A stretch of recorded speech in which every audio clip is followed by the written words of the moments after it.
అందరికీ నమస్కారం. ఈరోజు నేను మీకు చెప్పబోయే కథ పేరు పేలపిండి. అనగనగా ఒక ఊరుంది. ఆ ఊరిలో సోమశర్మ అనే పేద బ్రాహ్మణుడు ఉండేవాడు.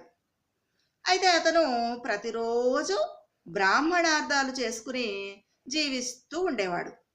ఒకరోజు పక్క ఊళ్ళో ఒక ధనవంతుడి ఇంట్లో తద్దినపు భోజనానికి వెళ్తాడు. అక్కడ రుచికరమైన భోజనాన్ని కడుపు నిండా తింటాడు. ఆ ధనవంతుడు ఒక పాత్ర నిండా పేలపిండి పోసి సోమశర్మకు దానంగా ఇస్తాడు. ఆ పేలపిండిని తీసుకుని ఇంటికి బయలుదేరతాడు. అయితే బాగా ఎండ కాస్తూ ఉంది. నడవలేక నడవలేక సోమశర్మకు ఆయాసం వచ్చింది. ఒక కుమ్మరి ఇల్లు కనిపించింది. ఆ ఇంటి దగ్గరికి వెళ్ళి తాటాకు పందిరి కింద కూర్చుంటాడు సోమశర్మ. ఆ ఇంటి యజమాని బయటకు వచ్చి మరి ఎండలో అలసిపోయినటువంటి ఆ సోమశర్మను చూసి ఇంటిలోనికి సాదరంగా ఆహ్వానిస్తాడు. లోపలికి తీసుకువెళ్ళి ఒక చల్లటి మంచినీళ్ళ పాత్రను అందిస్తాడు. ఆ మంచినీళ్ళు సోమశర్మ తాగిన తర్వాత అక్కడే ఉన్న నులక మంచాన్ని చూపించి కాసేపు విశ్రాంతి తీసుకోండి అని చెప్తాడు కుమ్మరి. సోమశర్మ సరేనని తను తెచ్చినటువంటి పేలపిండి పాత్రను అక్కడే ఉన్నటువంటి చిలక్కొయ్యకు వేలాడుతున్నటువంటి ఉట్టిలో భద్రంగా పెట్టి ఆ మంచం మీద పడుకుంటాడు. అయితే సోమశర్మ పడుకుని ఇలా ఆలోచించడం మొదలు పెడతాడు. నేను ఈ పేలపిండిని అమ్మితే నాకు కొంత డబ్బు వస్తుంది. ఆ డబ్బుతో ఒక ఆవుని కొంటాను. ఆ ఆవు బాగా పాలిస్తుంది. ఆ పాలు అమ్మి నేను డబ్బు సంపాదిస్తాను.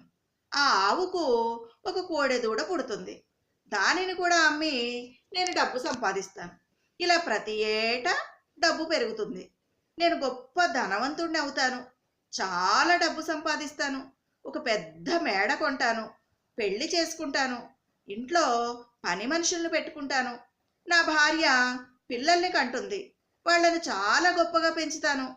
పిల్లల్ని గనక నా భార్య సరిగ్గా చూడకపోతే నా భార్యను నేను ఇలా తంతాను అని ఆ బ్రాహ్మణుడు గట్టిగా తన కాలును విసురుతాడు.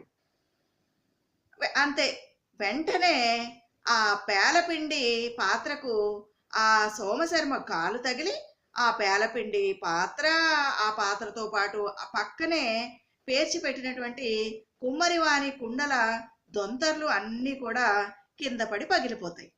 పేలపిండి అంతా మట్టిలో కలిసిపోతుంది. ఆ కుమ్మరి ఆ పగిలిన కుండలను చూసి లబోదిబోమంటూ డబ్బు చెల్లించమని పట్టుపడతాడు. అప్పుడు బ్రాహ్మణుడు లబోదిబో లబోదిబో అంటూ ఏడవడం మొదలు పెడతాడు.